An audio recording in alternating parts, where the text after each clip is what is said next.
Hai Sobat Samuel, berikut ini kami tunjukkan cara berinvestasi menggunakan aplikasi Star Mobile.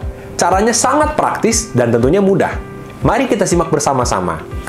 Pertama-tama, unduh atau download aplikasi Star pada smartphone Anda. Tentu saja bisa melalui Google Play Store untuk Android dan juga App Store untuk iPhone. Setelah terdownload, buka aplikasi Star dan kemudian klik register online. Untuk saat ini, registrasi online hanya untuk WNI yang sudah memiliki iktp saja ya. Lalu Sobat Samuel dapat melengkapi data-data pribadi Anda sesuai dengan iktp tersebut. Dalam proses pembukaan rekening online ini, Sobat Samuel dapat memilih untuk menggunakan rekening dana nasabah atau RDN di BCA atau BRI, sesuai dengan rekening bank yang sudah Anda miliki.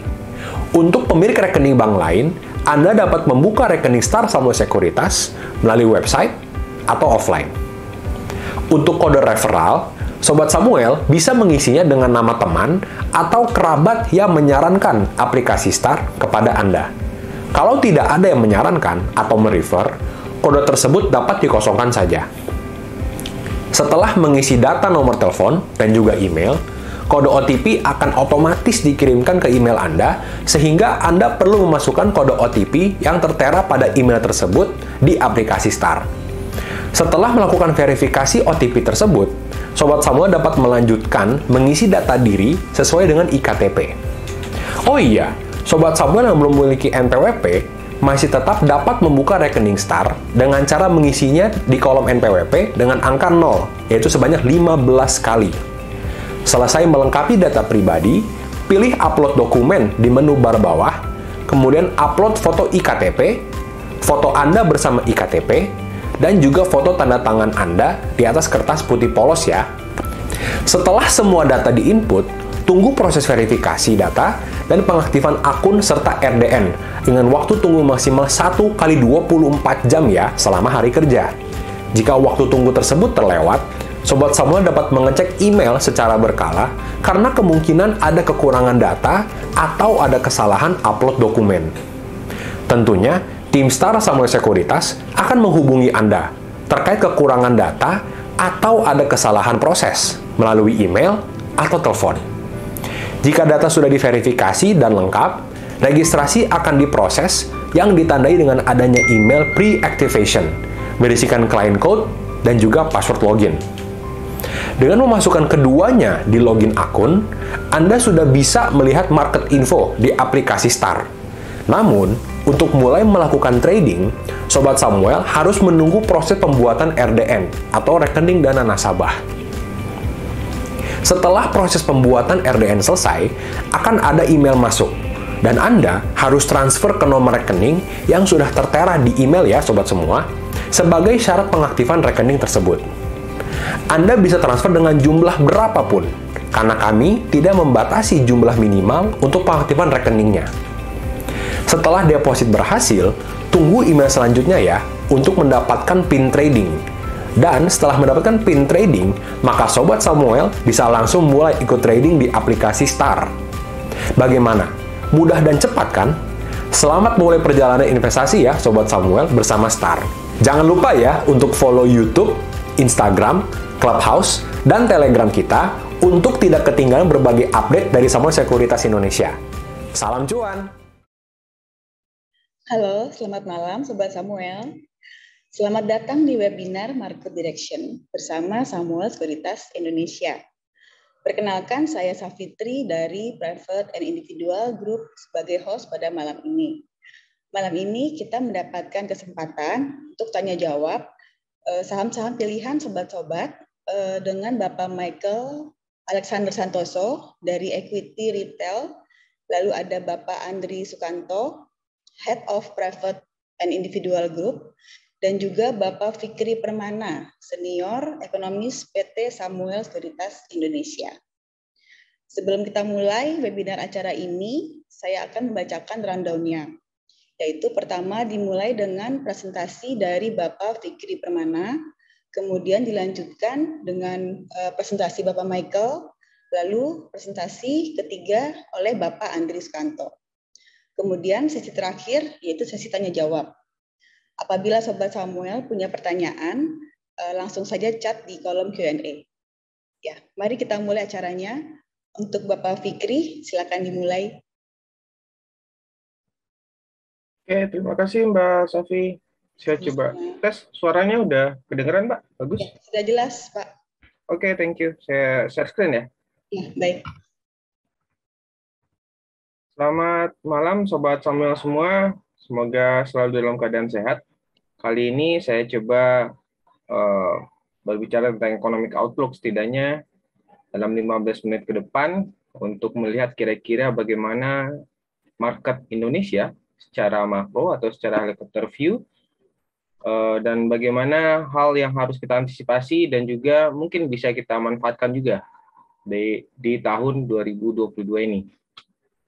Oke, mungkin saya mulai dari ini share screen-nya sudah terlihat Bapak Ibu semua. Saya coba agak zoom. Di Fed probability per 29 Maret 2022 ini sudah sangat ekspansif ya. Saya coba. Oke, ini yang di kiri yang saya scroll dengan mouse. Dan kalau kita lihat ini di 14 Desember 2022, ekspektasi Fed rate itu sudah di 275 basis point, sebanyak 39,3%. Dan ini menggambarkan bahwa market secara keseluruhan mengekspektasikan bahwa di akhir tahun 2022 akan ada nilai Fed rate sebesar 275 basis point atau 2,75% dari nilai saat ini 0,5%. Dalam artian bahwa ini ada 3 kali kemungkinan kenaikan sebesar 50 basis point berdasarkan pandangan oleh market. Setelahnya akan diikuti dengan 3 kali kenaikan sebesar 25 basis point sampai akhir 2022 nanti.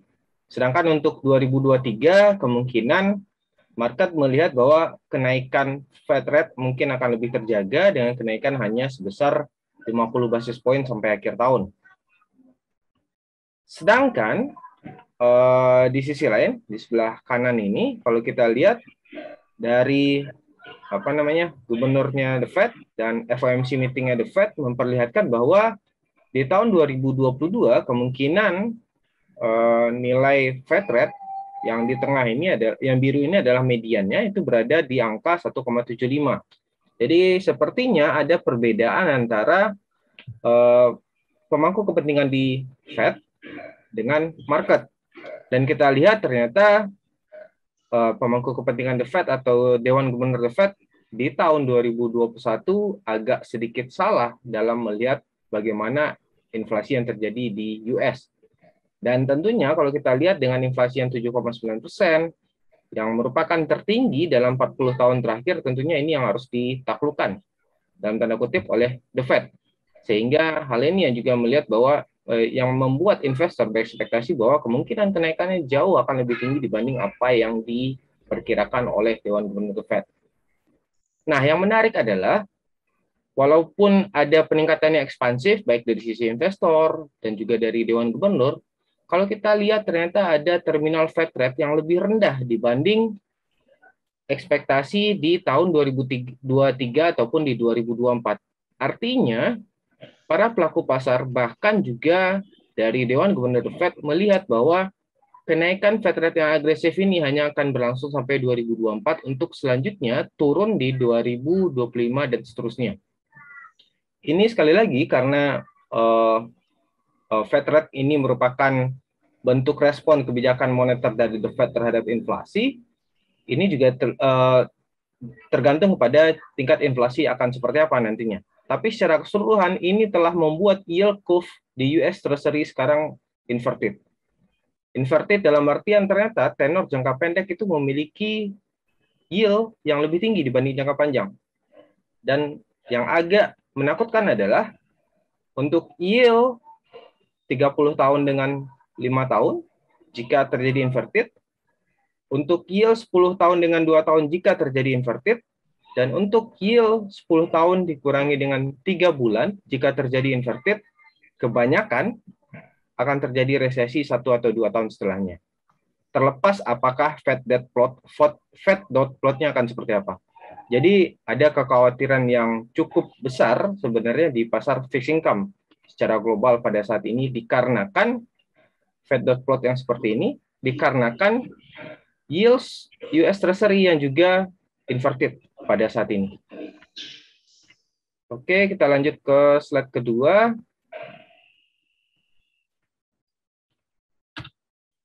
Ini yield curve yang saya katakan, ada inverted di sini, di mana yang 7 tahun itu memiliki tingkat suku bunga yang lebih tinggi dibanding 10 tahun, begitupun dengan 5 tahun. Dan kalau kita lihat sekarang, nilai antara 10 tahun dengan 2 tahun itu sudah mencapai level terendah, bahkan tadi malam atau tadi pagi, perbedaannya hanya 2 basis point. Artinya sama aja, tingkat resiko antara 2 tahun dengan 10 tahun. Artinya apa? Market juga melihat bahwa, wah, ada kecenderungan untuk, pertama, inflasi akan berada di level tinggi, ekspektasi dari Fed rate juga masih akan berada di level tinggi dalam waktu pendek, tetapi mereka melihat bahwa pertumbuhan ekonomi sebenarnya masih cukup baik-baik saja, sehingga mereka melihat bahwa risiko jangka panjang ternyata tidak jauh lebih tinggi dibanding jangka pendek. Dan hal ini juga dikarenakan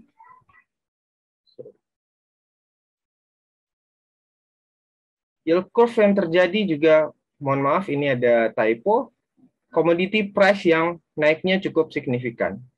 Kalau kita lihat dari 2020 bahkan sampai 2022 ini, peningkatan yang jadi acuan biasanya untuk komoditi adalah dari Brent atau dari minyak dunia, baik Brent ataupun WTI. Di sini saya lihat, saya mengambil data dari Brent. Kalau kita lihat dari data Brent, bahkan di 2020 itu pasar spotnya ada yang negatif. Bahkan sampai negatif karena kebanyakan supply pada saat itu. Tetapi sekarang kalau kita lihat harga Brent oil price sudah mencapai level yang bahkan pada saat Rusia mulai menyerang Ukraina di awal Februari itu mencapai level tertinggi sejak 2008, bahkan mencapai 140 US dollar per barrel. Pada saat ini masih berada di sekitar 100 sampai 120 dolar per barrel. Dan karena adanya tensi geopolitik yang masih tinggi, sanksi terhadap Rusia juga, dan juga ada serangan terhadap kilangnya Saudi di perbatasan antara Saudi dengan Yaman, ini juga membuat ternyata harga minyak dunia kemungkinan akan persisten sampai level yang tinggi atau setidaknya di atas 100 dolar per barrel sampai akhir tahun mendatang. Dan ini juga di satu sisi menguntungkan bagi Indonesia, tapi di sisi lain ini juga tentunya memberikan resiko impor terhadap minyak di Indonesia juga akan relatif tinggi, karena kita tahu kita adalah net importer pada saat ini. Tapi di sisi lain dengan harga minyak yang naik, harga komoditas yang lain juga ikut-ikutan naik. Bahkan kalau kita lihat apakah itu CPO, nikel, batu bara yang merupakan 3 produk ekspor unggulan Indonesia itu tiga-tiganya naik. Dan ya sekali lagi ini plus dan minus bagi Indonesia karena ada resiko juga dari peningkatan harga minyak yang akan ditranslasikan pada harga BBM di dalam negeri, apakah itu premium, Pertalite, Pertamax, apalagi yang non subsidi ya, Pertalite dan Pertamax. Dan kalau kita lihat sekarang sudah mulai ada gonjang-ganjing bahwa Pertalite-nya mulai dinaikkan, akan mulai dinaikkan. Tetapi bagaimana dengan Indonesia jika memang di luar negeri ada resiko Fed rate yang ekspansif, resiko tensi geopolitik yang juga masih akan tinggi diiringi dengan komoditas yang juga masih tinggi. Tetapi dari dalam negeri, pertumbuhan ekonomi kita di 2021 ya, dengan data terakhir di kuartal 4 itu masih berada di 3,69%. Dan dari data terbaru yang mungkin bisa jadi salah satu acuan terkait bagaimana kondisi ekonomi terbaru adalah dari pendapatan pajak. Dan kalau kita lihat di hari Senin, itu Bu Sri Mulyani memberikan statement bahwa pajak kita selama Januari dan Februari itu peningkatannya cukup signifikan. Pajak dalam negeri itu naiknya 36,7%, sehingga secara keseluruhan pendapatan negara di Januari dan Februari itu naiknya 37,7%. Dalam artian apa? Sebenarnya pada saat terjadi resiko global yang naik sekarang, harga komoditas yang bagus, ada pendapatan negara yang naik. Dan pendapatan negara yang naik paling tinggi itu dari mana? Bea ekspor. Bea ekspor itu naiknya berapa? 150% di Januari dan Februari year on year. Jadi itu saya pikir sangat-sangat menguntungkan di Indonesia, walaupun mungkin resikonya tadi seperti yang saya katakan, kemungkinan ada peningkatan harga minyak di dalam negeri. Tetapi di sisi lain, kalau kita lihat juga dengan pajak dalam negeri yang naik, bahkan naik ke 36,4%, itu juga menandakan bahwa orang ternyata sekarang sudah mulai konsumtif. Kita runut lagi, kok bisa orang jadi konsumtif sekarang? Ternyata indeks kepercayaan konsumen Indonesia di semua level pendapatan itu sudah mulai ekspansif atau nilai sudah di atas 100 sekarang. Kalau kita lihat dari data BI. Kok bisa nilai sudah di atas 100? Ternyata pendapatan orang atau indeks kondisi ekonomi mereka saat ini sudah berada di level 100 juga, atau mereka kalau kita bisa bilang bahwa pendapatannya sudah kembali pada saat level pre-pandemi secara agregat ya, walaupun mungkin 1-2 atau mungkin di beberapa titik juga masih belum balik ke tingkat pre-pandemi, tapi secara keseluruhan atau secara agregat di Indonesia level tersebut sudah kembali. Dalam artian apa? Kemungkinan konsumsi dalam negeri akan relatif lebih kuat karena pendapatan mereka sudah mulai baik. Kalau pendapatan mereka baik, konsumsi mereka baik, dan pendapatan pajak naik, kalau kita lihat juga pendapatan pajak itu yang dikenakan adalah PPN misalnya, PPH, dan juga mungkin ada PBB dan seterusnya. Kalau untuk PPN dan PPH itu yang kebanyakan kena pajak yang mana? Konsumsi yang relatif, kalau kita bisa bilang konsumsi yang tersier atau sekunder, atau mungkin lux. Karena kalau yang kebutuhan pokok dikenakan pajak tentunya agak berisiko juga. Sehingga saya mau bilang sekali lagi bahwa ternyata sekarang konsumsi tidak hanya akan didorong oleh masyarakat kelas bawah, didorong karena adanya BLT dan seterusnya, atau adanya dorongan dari bantuan pemerintah dalam bentuk PCPN, tetapi juga ternyata sudah mulai merangkak ke sektor-sektor yang selama ini terkena efek dari pandemi.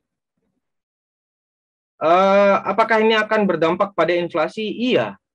Tetapi sekali lagi, selama harga minyak dalam negeri, dalam artian solar dan bensin dalam negeri masih terkendali, saya pikir inflasinya juga relatif akan terkendali, walaupun mungkin akan ada peningkatan.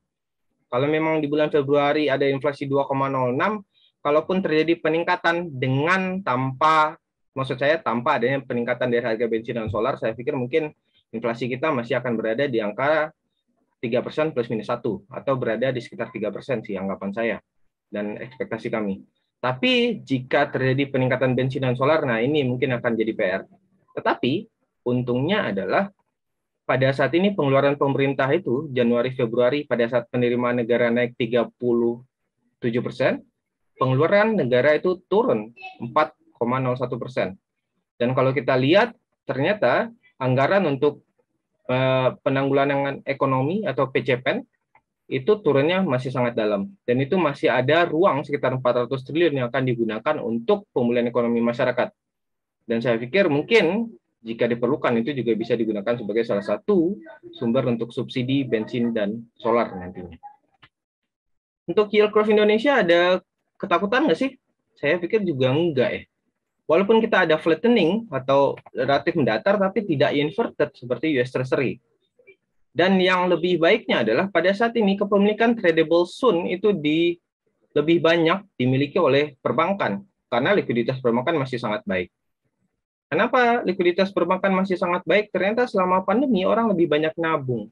Likuiditas perbankan sangat baik. ALDPK-nya juga berada di level yang tertinggi sepanjang sejarah. Kita lihat DPK pun selama 2021 itu naiknya double digit, walaupun kreditnya masih terbatas. Kalaupun kreditnya naik ekspansif di tahun ini, saya pikir juga masih ada ruang untuk perbankan mendorong likuiditas mereka lebih baik. Walaupun di situ ada kenaikan GWM yang dimulai di Maret lalu sampai nanti di bulan September. Dan saya masih melihat bahwa ada ruang perbankan untuk masuk tidak hanya ke kredit, tetapi juga masuk ke instrumen-instrumen investasi, salah satu bentuknya adalah SBN. Nah, yang menarik adalah kalau kita lihat pada saat yield Sun meningkat ya, kalau kita lihat dari awal tahun itu kan peningkatannya dari sekitar 5,8 kalau saya nggak salah untuk yield Sun 10 tahun di bulan Oktober. Di saat ini di sekitar 7,6. Atau di akhir tahun kita lihat SBN yield Sun 10 tahun itu berada di level 6,0 sampai 6,1. Sekarang di 7,6%.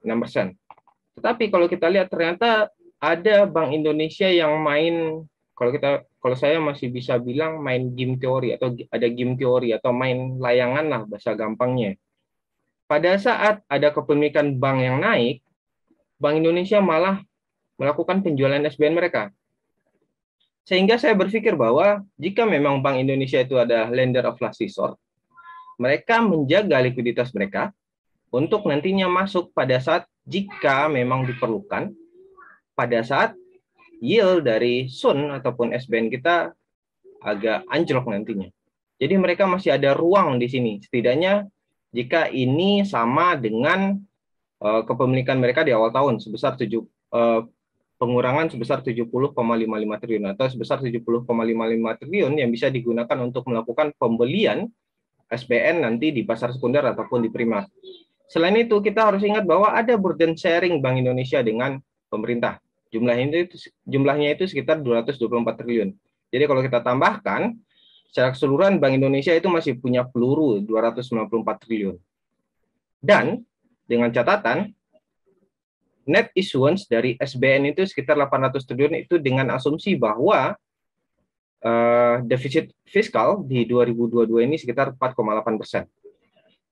Sehingga ya secara keseluruhan masih bisa dibilang lah 40% dari issuance pun yang akan dilakukan oleh pemerintah Indonesia bisa diserap oleh Bank Indonesia. Jadi saya pikir kekhawatiran yield kita akan anjlok agak kurang kurang beralasan. Tetapi mungkin apakah ada resiko capital flight atau capital flight to quality atau mungkin capital outflow dari non-resident? Iya. Tetapi sebesar apa sih? Saya pikir juga nggak akan terlalu besar. Bank Indonesia ada di sini. Walaupun non-residennya minus 36, tapi ada Bank Indonesia yang akan bisa menyerap. Dan kita lihat dari awal Maret, pada saat asingnya mengurangi kepemilikan SBN, sekitar 37 triliun kalau saya nggak salah ya, itu diserap oleh Bank Indonesia sekitar 50 triliun. Jadi ini sebenarnya adalah nilai dari sisa 50 triliun yang dilakukan pembelian oleh Bank Indonesia selama awal Maret sampai di 28 Maret ini. Jadi secara keseluruhan Bank Indonesia ada di pasar untuk SBN nantinya. Untuk pasar tenaga kerja kita seperti apa? Saya pikir dengan pendapatan kita yang masih sangat bagus, pasar tenaga kerja kita masih agak sedikit tertahan pemulihannya. Kenapa? Ini tergambar dari jumlah pengangguran kita yang masih di 6,49%.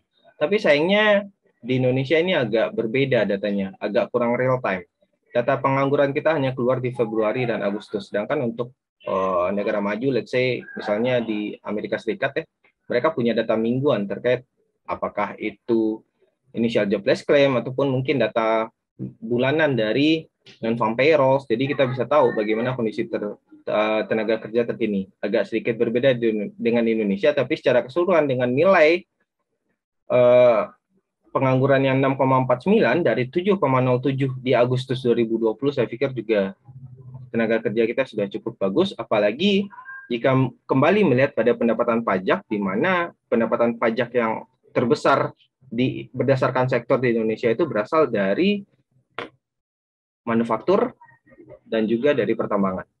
Jadi ini hal positif ke depan. Jadi secara keseluruhan saya masih melihat bahwa resiko terhadap ekonomi domestik itu akan berasal dari global, tetapi untuk fundamental ekonomi domestik itu masih sangat-sangat baik. Dan kalau memang fundamental ekonomi domestik sangat-sangat baik, emiten yang akan diuntungkan di pasar saham menurut saya adalah emiten yang bergerak di sektor retail dan konsumsi, serta tentunya sektor yang bergerak di intermediari atau perbankan. Karena perbankan saya pikir juga dengan pendapatan kita yang masih sangat bagus, tentunya perbankan masih akan diuntungkan karena kemungkinan masih akan ada peningkatan DPK yang lebih baik. Bahkan pada saat ini kalau dengan likuiditas yang masih sangat di perbankan, yang sangat besar di perbankan, saya pikir mungkin perbankannya lebih pusing untuk memutarkan duitnya dibanding mereka nyari duit sekarang. Jadi secara keseluruhan ya, saya pikir 3 sektor tersebut akan diuntungkan dengan pemulihan ekonomi dalam negeri. Di sisi lain, dengan komoditas yang masih sangat tinggi, saya pikir mungkin emiten-emiten komoditas kita juga masih akan sangat baik performanya, terutama dari 3 komoditas utama kita, komoditas ekspor utama kita, yaitu nikel, batu bara, dan juga CPO. Dan saya pikir mungkin ini masih akan sangat baik dalam beberapa waktu ke depan. Tetapi tentunya dengan risiko-risiko yang ada, saya juga masih melihat ada beberapa sektor yang masih akan punya disadvantages, terutama untuk sektor-sektor yang memiliki tingkat net gearing ataupun mungkin tingkat hutang yang relatif lebih tinggi atau cost of fund mereka berasal dari luar negeri. Kenapa hal tersebut jadi perhatian? Karena kalau kita lihat dari CDS kita, ini adalah persepsi risiko Indonesia. Selama 2022 ini dengan data kita yang masih sangat baik, harusnya persepsi risiko terhadap Indonesia akan sangat baik. Tetapi ternyata kenapa ada peningkatan di sini? Ternyata ini adalah risiko pada saat ada kemungkinan gagal bayar dari Rusia setelah mereka diberikan sanksi. Dan ini mendorong CDS kita untuk 5 tahun itu di tengah Februari itu berada di 122 kalau saya nggak salah. Ini tertinggi sejak 2015.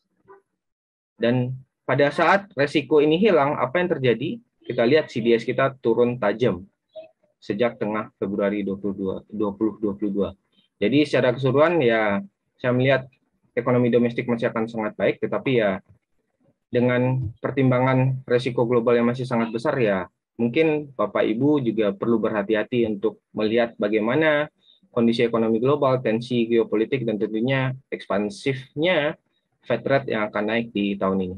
Mungkin itu dari saya, Mbak Safi. Saya kembalikan lagi ke Mbak Safi. Terima kasih.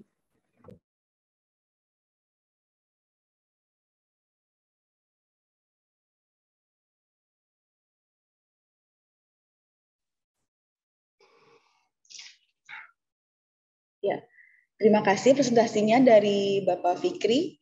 Untuk Sobat Samuel yang punya pertanyaan, silakan langsung di chat di kolom Q&A ya. Untuk presentasi selanjutnya oleh Bapak Michael. Silakan dimulai, Bapak Michael.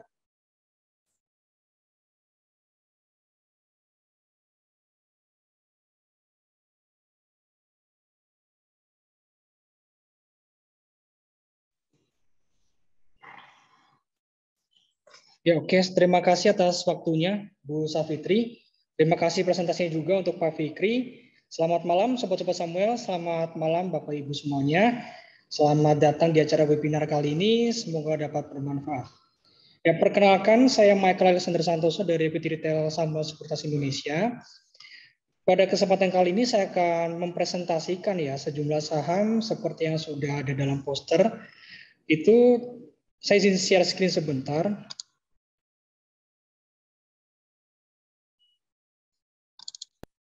Ya, jadi ada beberapa saham yang akan dibahas ya secara teknikal. Mungkin ada beberapa saham yang masuk watchlist Sobat-Sobat Samuel, ataupun nanti juga akan dibahas oleh Pak Andri ya setelah saya. Nanti kalau misal masih belum ada saham yang masuk watchlist Bapak Ibu yang belum dibahas, nanti bisa ditanyakan pada kolom komentar yang sudah disediakan. Dan tidak lupa ini bersifat disclaimer on-nya untuk analisis teknikal sejumlah saham kali ini. Ya, pertama ada beberapa saham ya perbankan. Ini Bank Besar Buku 4. Yang pertama adalah Bank Negara Indonesia. BBNI, ya ini juga sempat fenomenal ya, sempat melewati level psikologis 8.000 begitu. Tapi kalau kita tarik secara historis ya, secara big picture sendiri, BBNI ini dari bulan sekitar September ya, kurang lebih 5-6 bulan lah. BBNI ini masuk dalam fase uptrend ya. Bahkan mulai awal tahun uptrendnya lebih kencang lagi saham BBNI. Cuma pertanyaannya bagaimana kan pergerakan saham BBNI di kemudian hari ya. analisis teknikalnya. Oke. Kalau secara tren kita lihat masih tetap bertahan ya, uptrendnya masih belum patah. Kalau saya lebih prefer ya, karena ini kan BBNI sudah di dekat area resisten gitu, 8.575. Artinya dari harga sekarang upside-nya masih cenderung terbatas ya. Jadi kalau sobat-sobat Samuel yang mungkin yang ingin beli saham BBNI bisa perhatikan level psikologisnya nih di support 8.000. Ya ini beberapa kali sempat diuji tapi masih kuat malah sempat memantul begitu. Cuman kalau di resisten 8575 ini terlihat memantul ya, gagal break. Jadi selama gagal break di area 8575 bisa pertimbangkan buy di area support di level 8000. Sementara untuk level cut loss-nya kalau jatuh di 8000 karena ada potensi uji support selanjutnya di level 7600. Lalu pertanyaannya ketika nanti bisa bertahan di area 8.000, bagaimana targetnya? Pertama, targetnya di 8575. Jadi resisten pertama. Kemudian untuk target keduanya di level 8.900. Ya, jadi upside-nya sekitar 2-5% ya dari harga sekarang. Sebaliknya kalau mungkin ada yang punya posisi nih di saham BBNI, ya karena ini beberapa kali gagal break resisten bisa pertimbangkan ya sell on strength di saham BBNI. Oke, itu BBNI. Kemudian yang kedua adalah Bank Mandiri ya. Bank Mandiri ini juga sama sebenarnya seperti dengan BBNI dari September. Kalau secara big picture-nya memang dalam fase uptrend ya, cuman dalam sekitar 2 minggu terakhir area 8.000 ya 7950 ini resisten yang beberapa kali gagal ditembus. Ya, jadi bagi sobat-sobat Samuel yang punya posisi di area di sampai BMRI bisa pertimbangkan sell on strength ya di area 78 ataupun 7950 sampai 8.000. Ya, sebaliknya kalau mungkin ingin beli ya saya sarankan sih tunggu dulu ya ketika di area support 7650. Sementara untuk batas resiko ketika closing-nya jatuh di bawah 7650 ya karena ada potensi uji support selanjutnya di area 7475. Ya, lalu saham BBRI ya BBRI kalau kita tarik ya historis secara lebih panjang lagi, closing tertinggi dari BBRI adalah di level 4770. Sedangkan harga sekarang di 4710 artinya memang udah di area tinggi nih BBRI. Bahkan sempat nih pada waktu 1 Maret di dalam market berjalan sempat di area 4770 ya di atas, tetapi closingnya malah gagal gitu. Kemudian beberapa kali diuji juga gagal. Jadi ini memang area-area kuat untuk BBRI. Bagi yang punya posisi bisa pertimbangkan untuk sell on strength ya di saham BBRI di dekat area 4770. Kalau mau buyback saya sarankan sih di area support ini di sekitar 4570. Untuk batas resikonya, kalau closing di bawah 4570 ya karena ada potensi ke arah support selanjutnya di level 4400. Kemudian ada saham BRMS ya, Bumi Resources Minerals. Ini BRMS sempat menarik ya di sesi 2 hari ini di mana sempat ditarik gitu ya saham BRMS. Padahal ya dari tanggal 21 Maret ya, artinya sekitar 1 minggu lebih, BRMS ini sedang sideways ya. Sideways di range 190, ini area supportnya. Kemudian resistennya di 200 ya psikologis sebelum hari ini. Kemudian volume juga malah menurun ya, artinya memang cenderung flat nih 1 minggu terakhir BRMS. Cuman hari ini menariknya 200 ini yang beberapa kali diuji di hari-hari sebelumnya, hari ini berhasil ditembus. Cuman sayangnya volumenya memang kurang begitu mendukung ya.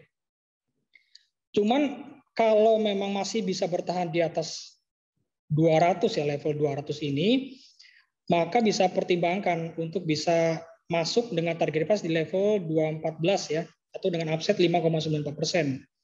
Sebaliknya kalau jebol support ya support kuat boleh dibilang ini 190 ternyata jebol nanti bisa menjadi level batas risiko atau cut loss gitu ya.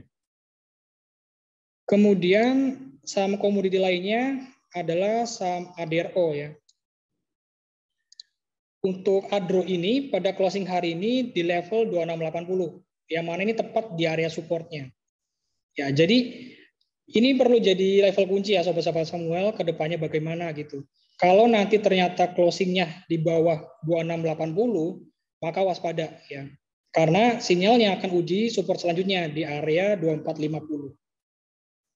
Tapi kalau mungkin nanti bisa memantul, ya memanfaatkan trading range aja, targetnya masih di 2880 ya. Ini resisten kuat dalam 2 minggu terakhir. Kemudian komoditi lainnya yang tentu ya ini menarik perhatian ya, ADMR, Adaro Minerals Indonesia. Awal tahun kita disambut oleh saham ADMR ya yang listing awal tahun dengan kenaikan luar biasa ya. Kalau nggak salah sekitar 100 ya harga IPO. Kemudian belakangan sudah masuk ke level psikologis 2000 ya, bahkan lewat. Artinya kenaikan sekitar 1.900% ya untuk saham ADMR. Nah, pertanyaannya dengan kenaikan yang luar biasa ini dalam waktu hanya 3 bulan ya, bagaimana nih pergerakan saham ADMR ke depannya? Oke, jadi kalau ADMR ini sempat saya post juga di Telegram, nanti Sobat-Sobat Samuel bisa join di Telegram Samuel Sekuritas Indonesia. Di situ akan ada banyak info maupun rekomendasi, termasuk saham ADMR ya yang saya post sekitar hari Senin kemarin. Ya, jadi kalau saya lihat ya ADMR ini trennya jelas sekali ya, tren uptrend gitu. Kemudian dalam uptrend ini sempat terjadi pause ya, sempat terjadi pause pada awal 4 Maret ya hingga 16 Maret.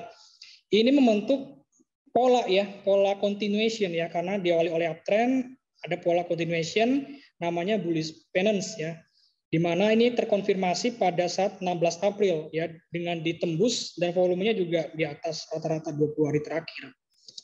Kemudian secara teori memang harus kita tarik ya polnya, tiangnya kita tarik, kita proyeksikan untuk saham ADMR. Nah, untuk targetnya dengan proyeksi menggunakan pola bullish pennant, targetnya di level 2260 untuk saham ADMR ya, atau dari harga sekarang 2070, upside-nya sekitar 9,18%.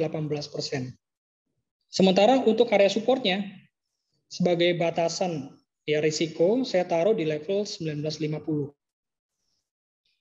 Kemudian saham komoditi lainnya adalah saham Indika Energi ya, atau dengan ticker INDY. Nah, Indika Energi ini sekitar 2 minggu terakhir ya, dari mulai sekitar 14 sampai 15 Maret, bahkan sampai sekarang ini masih belum ada pergerakan yang begitu meyakinkan ya, karena masih berada dalam fase sideways nih, dalam fase konsolidasi. Itu dikonfirmasi juga oleh volume yang malah sangat turun drastis ya dibanding dengan rata-rata 20 hari terakhir. Artinya memang Indi sedang dalam fase sideways ya. Untuk range-nya di 2140 ini support dari INDY, kemudian resistennya di level 2340. Jadi ini masih dalam trading range ya. Kemudian saham Antam. Nah, Antam ini juga sempat menarik perhatian ya belakangan. Cuman beberapa hari terakhir memang terjadi penurunan ya atau koreksi setelah naik ya. Tapi kalau secara tren ya, untuk saham Antam ini sebenarnya masih dalam fase uptrend ya. Cuman closing hari ini di level 2510 ini tepat di support trend line-nya. Ya, jadi ini penentuan nih besok ataupun ke depannya Antam. Apakah masih bisa bertahan di atas support trend line-nya, yang artinya memang uptrend masih solid, atau sebaliknya ya justru malah di breakdown nih support trend line-nya atau uptrend-nya patah. Selama uptrend-nya ini masih bertahan ya, maka Antam nih resistennya di area level 2660 ya untuk targetnya. Tetapi kalau misal nanti ya ke depan malah patah downtrend-nya, closing-nya di bawah support trend line, maka waspada ya. Untuk saham Antam bisa uji support di area level 2350. Lalu saham Inco ya, ini juga luar biasa Inco. Kenaikan begitu signifikan ya dalam beberapa waktu terakhir. Kalau Inco ya, kalau kita tarik nih secara dari tahun lalu ya, awal tahun lalu di 2021, Inco ini ada resisten nih. Ya, jadi resistennya di area 6950. Ini terjadi pada Januari tahun 2021. Ya, ini artinya resisten kuat ya. Karena beberapa kali gagal ditembus nih, closingnya gagal di atas 6950. Ya, bahkan sempat diuji pada waktu 8 Maret ya dengan highest-nya di 7.050, tetapi closing-nya gagal bertahan ya, artinya memang tekanan bearish-nya ini masuk ke saham Inco pada saat 8 Maret ya, sehingga closing-nya malah di bawah ya, yaitu closing di level 6.400. Kemudian sempat diuji lagi pada 25 Maret ya, ini tepat highest-nya di 6.950, cuman closing-nya gagal ya, gagal bertahan di atas atau melewati 6.950. Jadi memang 6.950 ini menurut saya ini level yang kuat ya untuk saham Inco. Jadi bisa pertimbangkan nih buat sobat-sobat Samuel yang punya posisi untuk bisa sell on strength ya di saham Inco di dekat level area 6.950. Kemudian komoditi lainnya ya ada saham TAPG, ya ini saham berbasis komoditi sawit. Dalam 2 hari terakhir ya terjadi pelemahan untuk saham TAPG. Ya, menariknya pada saat hari ini sempat di bawah level support ya. Jadi supportnya ini kalau saya lihat di level 695. Hari ini sempat ya market berjalan sempat di bawah 695. Ya, di mana lower shadow-nya ini berada di level 685 ya. Cuman begitu closing-nya ya ini cukup menarik ya secara teknikal ya, karena closing-nya justru ditarik ya. Jadi masih bertahan di atas 695 dengan closing di level 705. Ya, jadi ini belum tembus support ya. Jadi ini menjadi penentu sih kalau untuk saham TPG. Bisa pertimbangkan untuk buy di area support ini ya 695. Selama bertahan di level 695, maka masih ada potensi untuk terjadi pantulan ya saham TPG ke level 750 atau dengan potensial upside sebesar 6,38% dari harga sekarang di level 705. Sebaliknya ketika nanti ternyata malah closingnya di bawah ya level support 695, maka waspada nih sobat-sobat Samuel, bisa uji support selanjutnya di area 650. Ya, kenapa? Karena sejak sekitar 16 Februari ini ya level 695 ini merupakan level yang cukup kuat ya support bagi TAPG ya, karena beberapa kali sempat diuji ya di bawah level 695, tetapi begitu closingnya gagal di bawah level 695. Beberapa kali diuji, jadi memang ini support yang kuat ya, masih penentu bagi saham TAPG. Ya mungkin ini saham-saham yang saya presentasikan, mungkin nanti akan dengan Pak Andri selanjutnya akan dipresentasikan dengan saham-saham yang berbeda begitu. Nanti untuk saham-saham yang mungkin belum masuk juga ketika nanti Pak Andri presentasi, sobat-sobat semua bisa tanyakan pada kolom komentar yang tersedia. Ya, terima kasih atas waktunya. Mungkin saya kembalikan ke host, ya Ibu Safitri, untuk waktunya dipersilakan.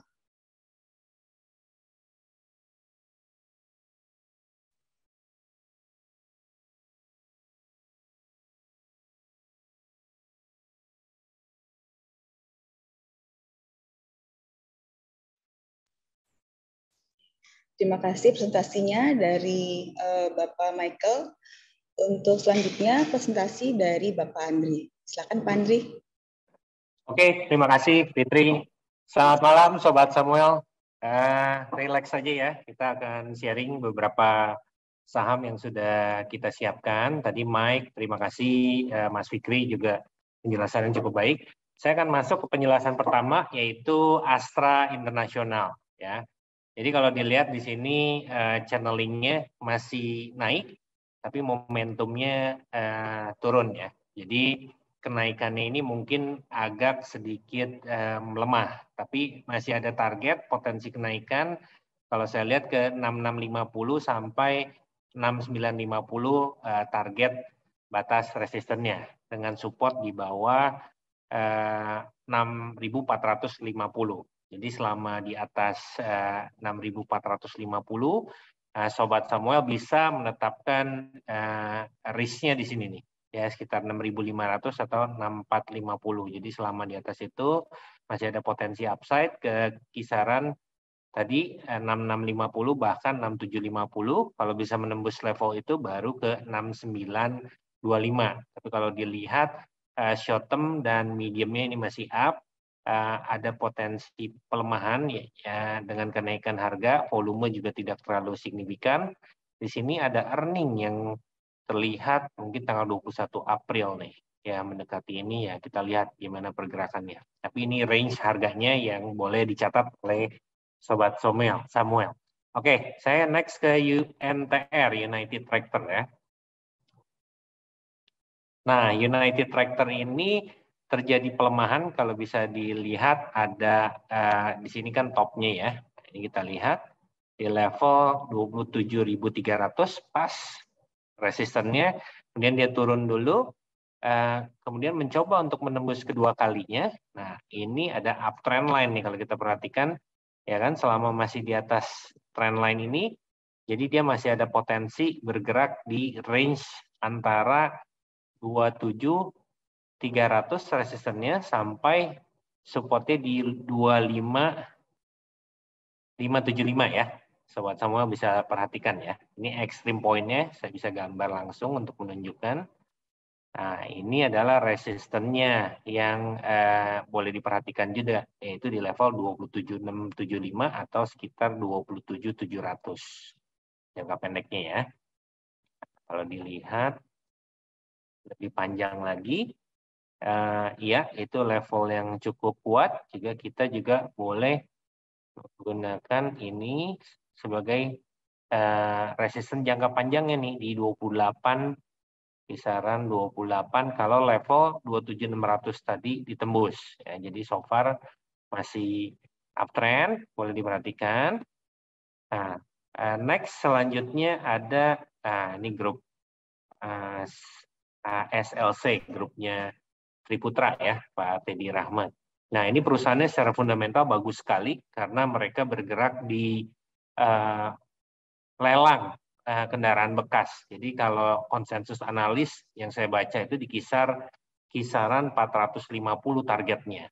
Nah, kalau secara teknikal, pergerakan ini beberapa hari yang lalu, minggu lalu tepatnya nih di tanggal, kalau kita perhatikan ini berapa hari yang lalu, 23 Maret ya, ada kenaikan menembus resistennya, diuji 270, tapi kemudian ini turun kembali hari ini menyentuh supportnya. Jadi ini boleh diperhatikan kalau dia bertahan di support ini, kemudian besok ada buying power, reversal ya seperti di sini. Nah, ini adalah momentum untuk beli. Kita tunjuk aja langsung angkanya berapa di sini. Nah, ini supportnya di 256.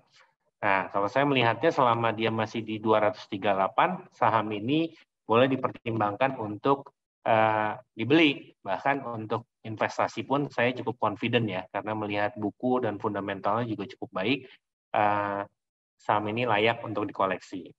Kemudian ada juga ASA, Adisarana. Nah, ini adalah holdingnya daripada ASLC. Nah, ASA ini memang kalau kita lihat beberapa bulan ya, ini dari Februari, Maret, saya rubah dulu ya supaya lebih jelas nih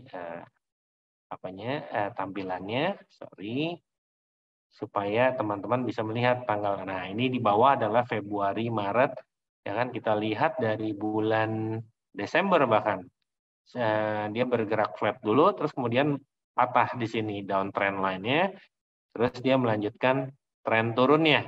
Nah, kemudian tren turunnya ini dipatah, artinya terjadi perubahan tren dari turun mulai reverse naik di tanggal 21 Maret ya.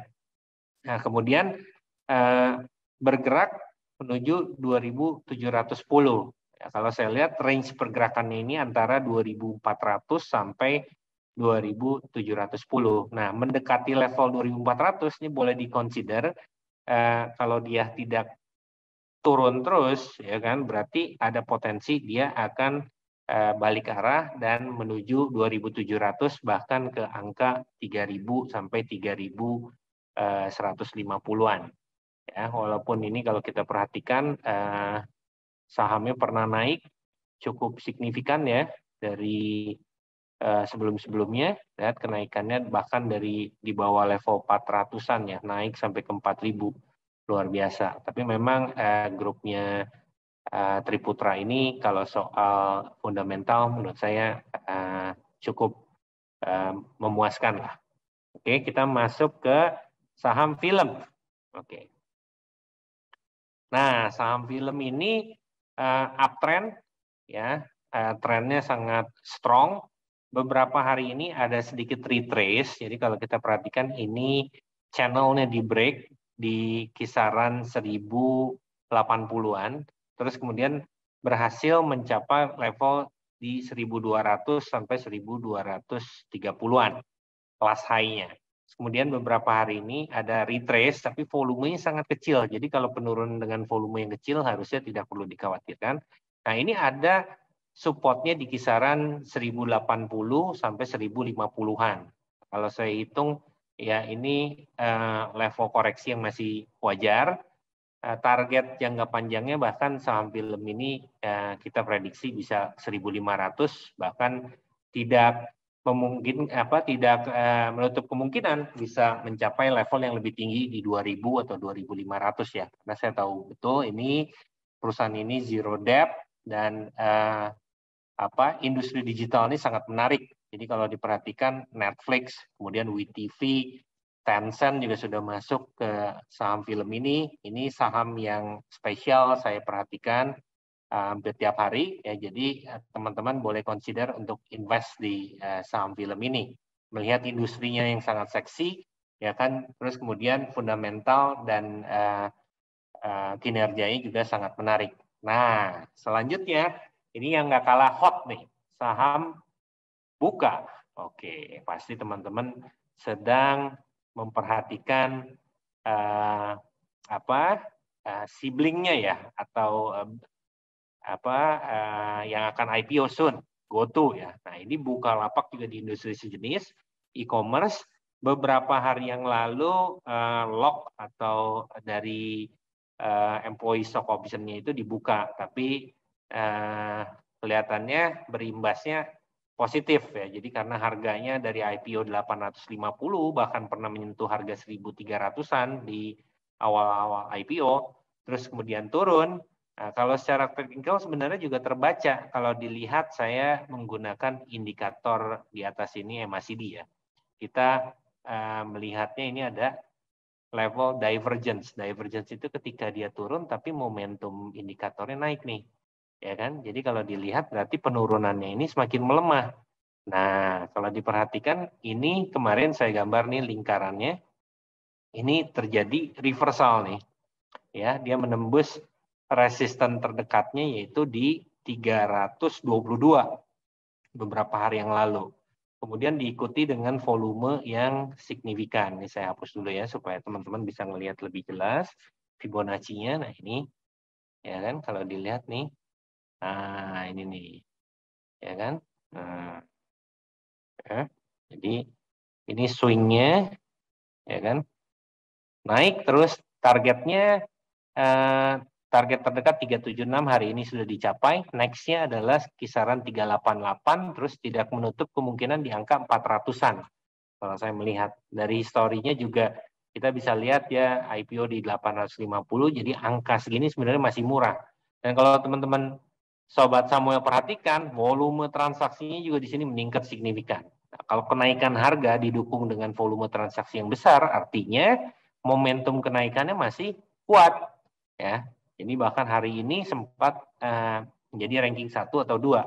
Oke, next. Ini juga saham yang luar biasa. Kenaikannya lihat ya, seperti mendaki gunung. Ya kan? Cuma kalau di technical itu kalau sudut ya ada teori yang mengatakannya, tapi ini kita lihat saja trennya, ya kan? Nah, ini masih di garis uptrend ya. Jadi saham ini juga masih masih dalam tren naik walaupun sudah cukup curam. Strateginya bagaimana? Kalau teman-teman punya, ya di limit saja atau yang kita sebut trailing stop. Jadi protect profitnya. Jadi selama dia masih di atas 935 ya kan, dihitung harga masuknya di berapa ya. Kalau masih masuk dalam manajemen risikonya silakan hold. Tapi kalau misalkan mau take profit dulu, di sini juga mulai terjadi pelemahan ya. 1, 2, 3 hari ini saham ESA ini bergerak sideways. Bahkan ini pola terakhir dari candle yang kita sebut inverted hammer. Jadi harganya sempat naik tapi kemudian ditutup di bawah. Nah, konfirmasinya kalau dia besok break di bawah 935, jadi hati-hati. Ada kemungkinan dia masih potensi bisa profit taking atau turun dulu. Oke. Jadi kalau teman-teman perhatikan ada channelnya, nah bisa pas pergerakannya. Ya, dia menyentuh resisten atasnya, di 1000 sampai 1050, terus kemudian ada profit taking ya. Tapi kalau kita lihat di sini volume penurunannya masih wajar. Oke. Nah, supaya tidak terlalu lama, saya masuk ke DRMA, Dharma Polymetal. Ya, jadi kemarin ada request minggu kemarin bagaimana pergerakan Dharma Polymetal. Saham ini sempat naik signifikan sampai 730, terus kemudian turun, retrace kalau kita menggunakan Fibonacci. Di sini 550-560-an masih masuk kategori uptrend sebenarnya. Nah, ini lagi bergerak bisa dikatakan sideway nih. Ini ada pola triangle sebenarnya. Tadi saya belum gambar. Ya, ini kurang lebih seperti ini. Nah, pas banget nih. Jadi kalau nanti dia break 645, bahkan tidak perlu menembus 645. Nah, ini kita bisa lihat nih. Ya, di angka resisten terdekatnya 620. Kalau 620-nya tembus, kita perhatikan lagi kalau dia bisa tembus 645, dia akan menuju angka 675 sampai 700-an. Dengan level tingginya dia di 710. Nah, kalau 710 ditembus, mau kemana lagi? Nah, ini juga kita bisa lihat dengan projection. Ya, saya agak sedikit panjang ya, supaya teman-teman bisa dapat gambaran kalau misalkan minggu depan ternyata dia naik melebihi daripada targetnya. Ya, ini saya gambarkan, kita reverse saja. Kita bisa lihat nih targetnya. Nah, ada di 805 sampai 865. Kalau angka 710, 730 ini dilalui. Ya. Oke. Next ke saham MDKA. Nah, ini juga saham yang banyak. Tadi ada pertanyaan juga ya di kolom chat. Oke. Ini saham ini masih uptrend juga. Kalau teman-teman perhatikan, ini garis putihnya saya rubah warnanya supaya lebih jelas. Ya, nah garis itu, garis channelnya targetnya baru di break beberapa waktu yang lalu, ya kurang lebih 1-2 minggu yang lalu. Dia tembus, kemudian naik, ini disebut pullback nih. Jadi dia naik, tapi dia kembali ke garis ini istirahat. Nah ini entry point yang selanjutnya nih, ya kan di level 4.230 sampai 4.000 ini candle yang ini saya kotakin aja biar jelas ya, sampai 4.380-an. Nah, oke, marketnya di offin dulu ya, teman-teman bisa lihat di sini. Oke. Nah, kemudian dia masih membentuk high yang lebih tinggi daripada high sebelumnya. Jadi artinya terbentuk uptrend baru nih. Ya, kalau teman-teman perhatikan di sini. Nah, ini saya garis ya. Jadi ini pun membentuk channel baru. Jadi kalau di level-level mendekati 4.350 lah, 4.380 ya kan. Dia mental kembali. Nah, ini boleh dikonsider level ini untuk melakukan pembelian. Ya kan? Stopnya di mana? Stopnya kalau dia bergerak di bawah garis merah ini. Ya, garis merah itu di berapa? Kita ambilnya deh kurang lebih di sini deh. Ya. Di kisaran di bawah level 4.070 ya, atau 4.100 deh udah harus hati-hati nih. 4.100 sampai 4.000 lowest-nya di sini kita kasih aja mark ya teman-teman. Nah 4.030 tuh risk-nya ya, kalau dia masuk kembali atau bahkan di sini level 4.050 4.070 betul sampai 4.030 itu adalah level yang harus diperhatikan kalau MDKA ternyata balik turun downtrend. Oke, tadi ada pertanyaan di kolom chatting. Doit katanya minta dibahas gimana. Oke, nah ini saham Doit juga ada kenaikan yang signifikan dari harga 250-an ya. Ini kalau diperhatikan downtrend line-nya saya gambar ya kan. Nah, ini sebenarnya signal masuk ini sudah diberikan di sini nih. Ya kan? Nah, ini masuk. Kemudian yang kedua di mana? Ketika dia menembus resistennya 280 ya, sebelumnya ada di sini 250, entry pertama tembus, entry kedua 280, naik terus ya kan, di sini ada istirahat sedikit. Nah, kemudian dia membentuk pola di sini disebutnya broadening ya, tapi ini uptrend. Nah, ini terjadi perubahan tren nih. Jadi tiga candle ini mengatakan dia reverse balik arah turun. Dan trennya mulai short termnya downtrend. Jadi kalau besok dia menembus level ini tiga, sebentar ya, saya ambil aja langsung 380. Nah, hati-hati kalau 380-nya tembus, dia akan menuju ke level 330-an. Ya, kalau diperhatikan ini adalah level yang ditembus kemarin nih. Di kisaran sini kita bisa ambil 340-an. Hati-hati, kalau tembus ke sini dia akan bisa menuju ke 330, kemudian 280, 250. Tapi kalau dia besok naik ke atas 410 atau bahkan 426 ditembus, ya kan, tidak menutup kemungkinan dia akan balik melanjutkan uptrend-nya.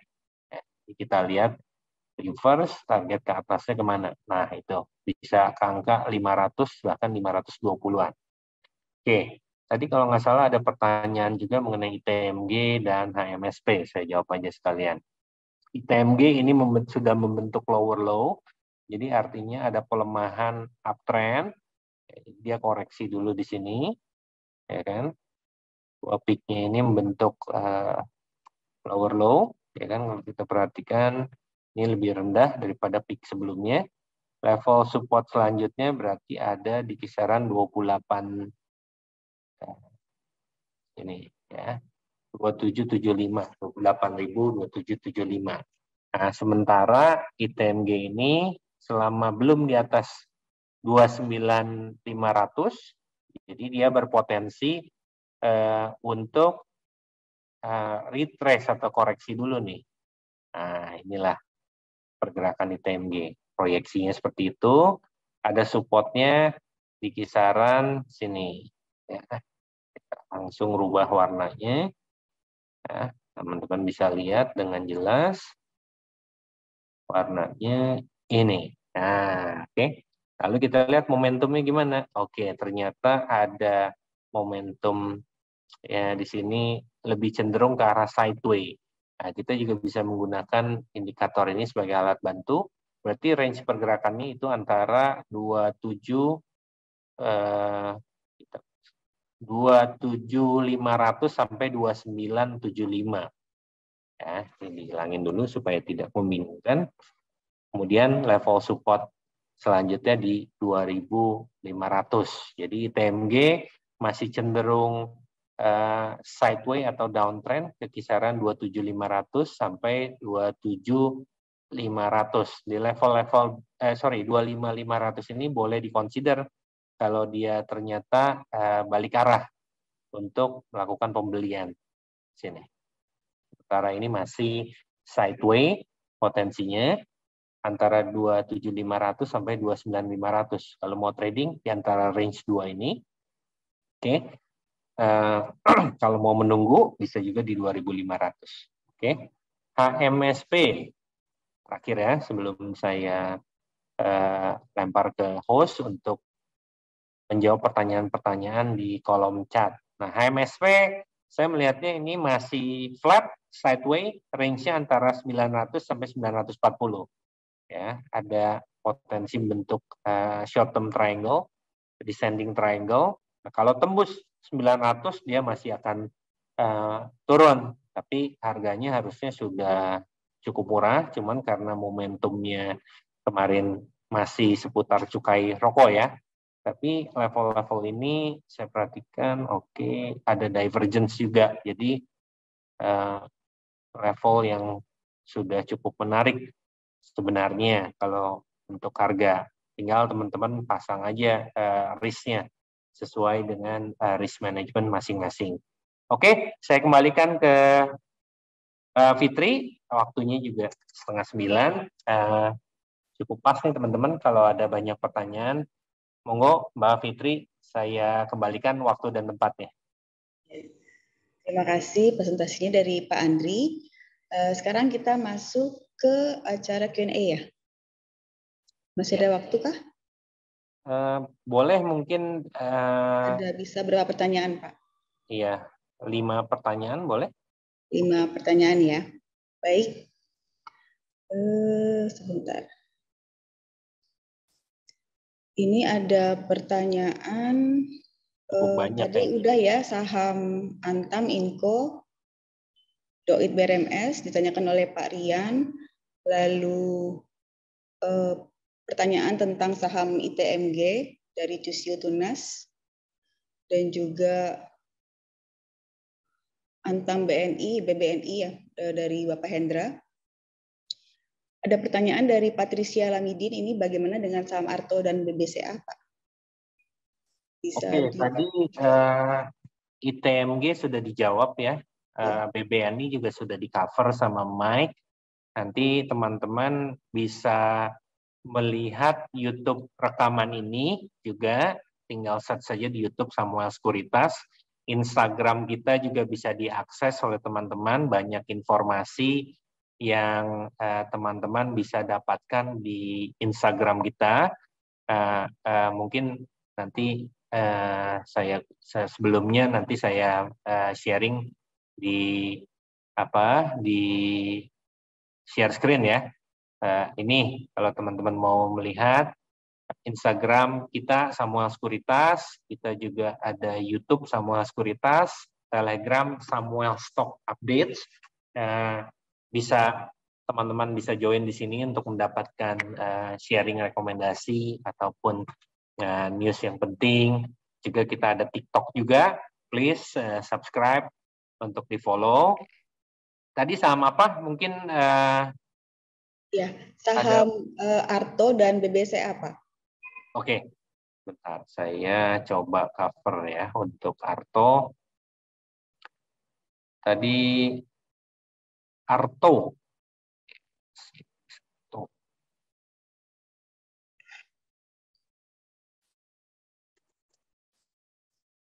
Bang Jagung. Sama BBCA ya. Nah, ini Arto sekilas melihat saja kita bisa lihat ya. Ini oke, ya gampang. Arto kebetulan cukup mudah. Ini kita lihat support kuatnya di kisaran 1.800-an ya. Sini dia mental. Nah, ini juga kita bisa gambar trend line-nya.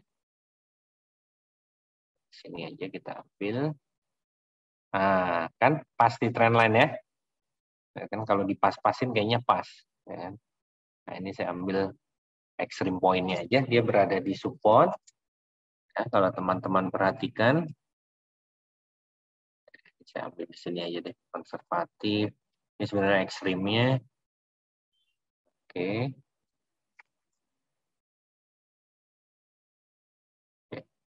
Ini aja deh. Ya.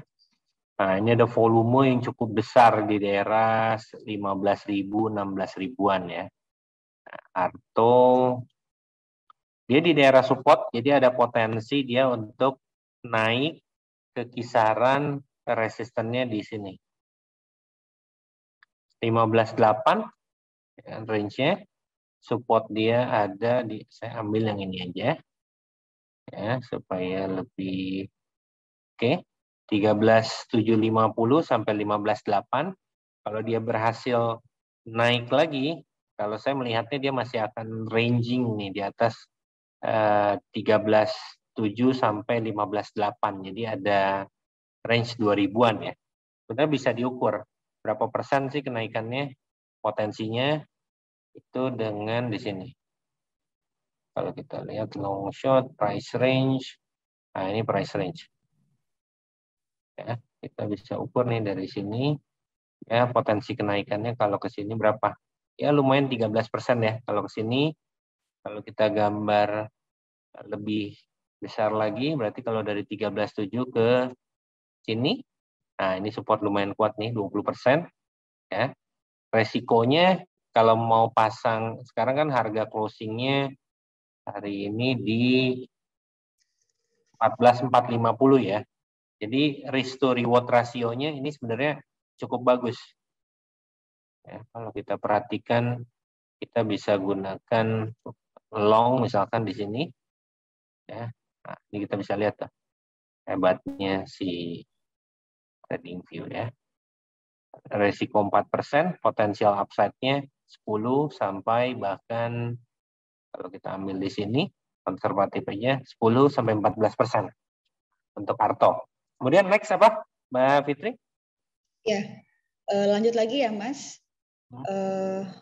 Ada juga ini dari Bapak Vijay Fulwani mengenai saham MDK dan Adaro, tapi tadi sudah dibahas ya. Ya, oke. Ya, lalu saham sebentar DSNG Pak dari Bapak Surya Peter. Oke. Jadi masih belum dibahas. Oke, saya coba cover ya. Nanti selanjutnya mungkin tadi ada pertanyaan untuk Mas Fikri ya, sektor apa mungkin bisa udah dijawab tadi di chatting. Oh belum, setelah ini ya. Oke. DSNG. Nah, nah ini contoh yang baik nih ya. DSNG ini dia sudah memotong uptrend-nya di sini nih. Ya kan? Jadi kalau diperhatikan saya rubah aja jadi dash. Nah, kelihatan ya.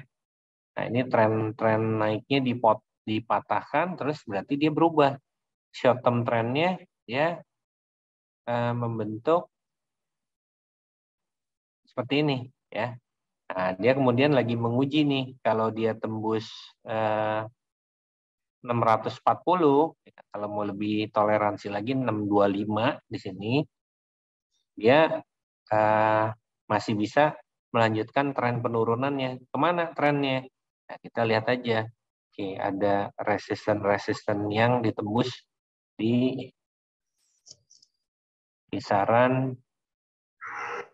600 arahnya. Ya. Jadi kalau dilihat 600, bentar saya tarik Fibonacci untuk alat bantu ya. Oke. Ini semoga enggak ke 760 ya 635 sampai 600-an. Kalau di angka ini dia bertahan untuk melakukan pembelian, boleh diperhatikan DSNG ya.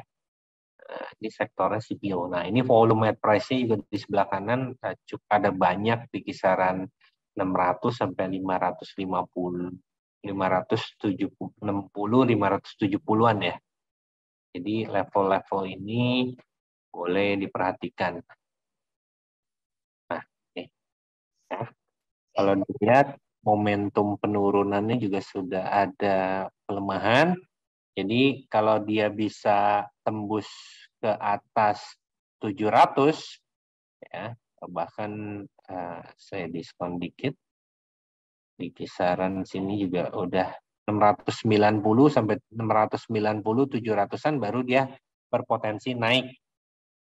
Ya, kalau bahkan tembus 760 sampai ke 850 920. Tapi ini range yang perlu diperhatikan 640 695 gitu. DSNG. Ini menarik nih. Tetangganya TAPG nih. Kalau nggak salah sektornya CPO juga. Dharma Satya Nusantara. Oke. Apalagi Mbak Fitri? Mungkin Mike mau bantu untuk analisa? Iya. Baik Pak, ini ada lagi pertanyaan dari Bapak Ibrahim Budidana. Apakah saham-saham batubara masih layak untuk dikoleksi saat ini? Nah, mungkin tadi Mas Fikri bisa jawab tuh kalau dari sisi sektoral. Kalau saya tadi mendengarnya sektor CPO, coal, sama retail ya Mas ya. Monggo Mas Fikri.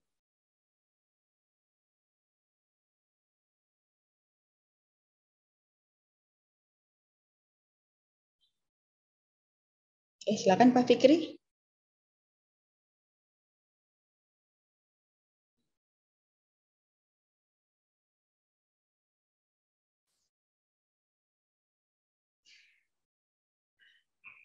Iya, atau mungkin bisa lanjut dulu pertanyaan lainnya, Pak Andri.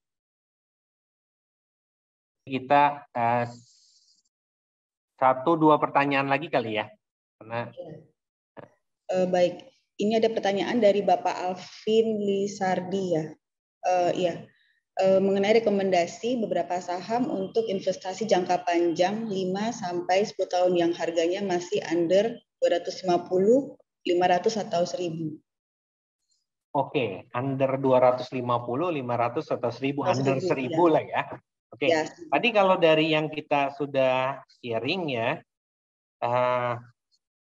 grupnya Triputra ya, selain saya cukup confident dengan good corporate governance-nya, juga dari sektornya cukup menarik, ada TAPG, ASLC, terus kalau dari sektor digital yang walaupun sedikit-sedikit lebih dari 1000 ya Pak ya, tadi saham film ya kan, masih cukup menarik, ada Buka juga ya kan. Kalau film saya suka karena saya penggemar film dan entertainment ya, plus market Indonesia itu kan 270,3 juta ya, atau 270-an juta lah ya kan. Itu kita melihat hanya market Indonesia, belum Asia atau global ya. Kalau saya baca itu Disney Plus saja di Indonesia baru 2,5 juta subscribernya 2 atau 3 tahun ini. Jadi potensial atau room to grow-nya masih besar. Dan MD Picture itu mereka punya punya aplikasi MOX ya yang akan menyaingi Netflix sebagai distribution channel-nya. Jadi teman-teman boleh diperhatikan ya untuk saham film ini ke depannya saya masih cukup confident ya, target terdekatnya tadi 1.500, jadi potensial upside-nya juga masih menarik walaupun kelihatan sahamnya naik terus ya kan? Tapi the sky is the limit gitu aja. Jadi ada ASLC, film, Buka, terus kemudian juga kenapa Buka? Ya saya melihatnya simpel aja. IPO 850, sekarang harga masih di bawah 400-an. Ya kan? Terus GoTo atau Gojek akan IPO. Jadi sektor-sektor digital atau e-commerce ini memiliki potensial atau room to growth secara bisnisnya masih besar. Ya, mudah-mudahan menjawab. Ada lagi next, Mbak Fitri? Iya, tadi masih ada satu lagi dari Dian Pramana ya. Dian menanyakan saham HMSP dan Gudang Garam. Nah, kalau tadi HMSP sudah saya jawab ya, range-nya. HMSP udah, tinggal yang Gudang Garamnya Pak. Gudang Garam, oke, waduh, nggak lupa banget ya. Jadi semuanya di cover nih. Mudah-mudahan bermanfaat ya dan membantu Sobat Samuel. Oke, mari kita buka Gudang Garam. Ya, saham rokok ini lately turun signifikan ya, teman-teman bisa perhatikan ya, dari harga berapa itu? Wow. Ya, kan kalau diperhatikan ini highest-nya dia pernah bahkan hampir 48.000 ya, 47.250. Kemudian selama 2021 ya kan, karena ada kenaikan cukai, jadi beban mereka menjadi besar, jadi potensial keuntungannya itu terbatas. Ini bisa dilihat simple, pergerakannya itu flat, ya kan, lebih dari 1 tahun antara 30.000 sampai 30.700, ya kan. Nah, gitu, ya kan. Nah, ini kalau teman-teman mau lihat lebih detail, ya kan, secara fundamentalnya bisa, ya kan. Di aplikasi kita Star juga ada financial analisisnya, atau kalau yang menggunakan TradingView di sini ada income statement dan detail financialnya ya. Nah, ini kalau secara teknikal saya lihat range-nya antara simple aja 30.500 deh, ya kan, atau sampai resistennya ada di range ini. Nah, jadi masih flat 30.500 sampai 33.500. Oke, saya rasa sudah terjawab semua ya. Baik. Kalau masih ada pertanyaan bisa tadi refer ke kita punya Instagram, juga jangan lupa untuk mendownload aplikasi Star. Ya, aplikasi kita cukup simple dan powerful. Simple yet powerful. Jadi sangat mudah digunakan, tapi juga cukup lengkap, komprehensif ya. Bisa di-download di Android dan untuk iPhone juga. Itu ada analisa tools-tools yang bermanfaat untuk Sobat Samuel dan teman-teman di sini yang belum bergabung untuk digunakan ya. Nah, bisa juga nanti kontak ke Mbak Safitri ya kalau untuk mau buka rekening. Nanti mungkin bisa di-sharing kontaknya di kolom chat Mbak Fitri. Bisa, ya. Pak. Supaya teman-teman yang tertarik untuk buka rekening atau ingin berinvestasi atau bahkan sudah punya rekening di sekuritas lain, kan tidak ada salahnya ya untuk buka juga dengan kita untuk dapat informasi dan acara-acara seperti ini. Saya mengucapkan banyak terima kasih atas partisipasi teman-teman. Saya Andri Sukanto dari Private Group Samuel Sekuritas. Saya kembalikan kepada Mbak Fitri sebagai host dan moderator. Terima kasih. Ya, terima kasih Pak Andri. Ya, terima kasih juga kepada Bapak Fikri dan Bapak Michael atas waktu dan sharingnya. Mohon maaf kepada peserta yang belum sempat dibahas pertanyaannya. Mungkin bisa saksikan lagi kami di acara webinar minggu depan. Terima kasih pada Sobat Samuel semua yang sudah meluangkan waktunya untuk acara webinar pada malam hari ini. Cicilan pusing belum dibayar, daripada pusing, yuk buka rekening di Star. Caranya gampang loh, tinggal download saja di aplikasi Star Samuel di m.samuel.co.id. Selamat malam. Jangan lupa nomor teleponnya. Ya, nanti saya tulis. Terima kasih Pak Andri, Pak Fikri, Pak Michael. Thank you Mbak Safitri, thank you Mbak Mas Andri, thank you Mike. Fitri.